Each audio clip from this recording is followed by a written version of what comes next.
तो एक गीता का श्लोक है, संस्कृत मुझे बहुत अच्छी लगती है और मैंने लिया भी था विषय के रूप में। तो एक श्लोक है, जरा सुनिए। दुखेशु अनुदिग्न मना सुखेशु विगत स्पृह वीत राग भय क्रोध स्थित धीर मुनि उच्चते। दुखों की प्राप्ति होने पर जिसके मन में उद्वेग नहीं होता और सुखों की प्राप्ति में जो सर्वथा निष्प्रिय है तथा जिसे राग भय और क्रोध नष्ट हो गए हों, ऐसा मुनि स्थिर बुद्धि कहा जाता है। पर मैं जो कविता लाई हूँ वो इतना बड़ा श्लोक से प्रेरित नहीं है, बल्कि जब आदमी बहुत सारे घन चक्करों में उलझता है और लगता है कि ये सब कुछ ऐसे निरर्थक चल रहा है, तो उस एक अवस्था में आ जाता है कि उसे कुछ भी अच्छा बुरा या सुख दुख ये सब नहीं समझ में आता है। तो ऐसी स्थिति से ओतप्रोत होकर के एक हंसने के लिए आपको कविता सुनाने आई हूँ, हंसने के लिए। ये रचना है, सुनिए और ठठाकर हंसिए। कोई साथ दे या ना दे, कोई साथ चले या छोड़ दे, व्यवहार निभाए या तोड़ दे, घंटा फर्क पड़ता है। भोजन मिले या ना मिले, रूखा सूखा मिले या पकवान मिले, स्वादिष्ट मिले या बेस्वाद मिले, घंटा फर्क पड़ता है। दोस्त रहें या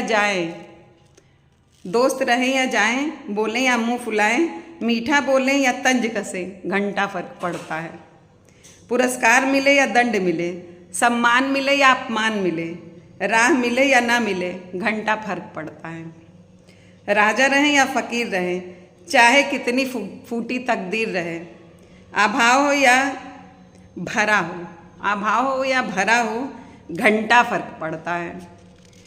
शत्रु मिले या मित्र मिले, अच्छा या बुरा चलचित्र मिले, त्योहार हो या बवाल चले, घंटा फर्क पड़ता है।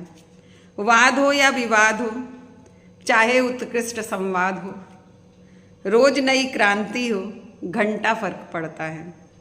हाल कितना बेहाल हो, कोई न पुरसा हाल हो, षड्यंत्र बेमिसाल हो, घंटा फर्क पड़ता है। फूल खिलें या कांटे चुभें, आंसू झरें या मुस्कान मिले, चाहे कितने इल्ज़ाम मिले, घंटा फर्क पड़ता है। वज्र हो या वज्रपात हो, गिरे हुए हालात हो, कोई ना औकात हो, घंटा फर्क पड़ता है। हाथी घूमे या चूहे दौड़े, सांप आए या शेर आए, छछूंदर जैसे हालात हो जाएं, घंटा फर्क पड़ता है। सूअर लौटे या सियार बोले, कोयल कूके या कौआ चिल्लाए, चाहे कितनी कर्कश आवाज हो, घंटा फर्क पड़ता है। तो जिंदगी का घंटा बजाते रहो, क्योंकि घंटा फर्क पड़ता है। तो मैंने एक हंसी में ये कविता लिख दी थी, जिसमें मूल भाव यही है कि ज़्यादा फर्क न महसूस करिए, निभाते चलिए और हंसते हंसाते चलिए। तो इसी प्रेरणा के साथ हम यही समापन करते हैं, ज़्यादा नहीं बोलेंगे क्योंकि अब किसी चीज़ का घंटा फर्क पड़ता है। धन्यवाद।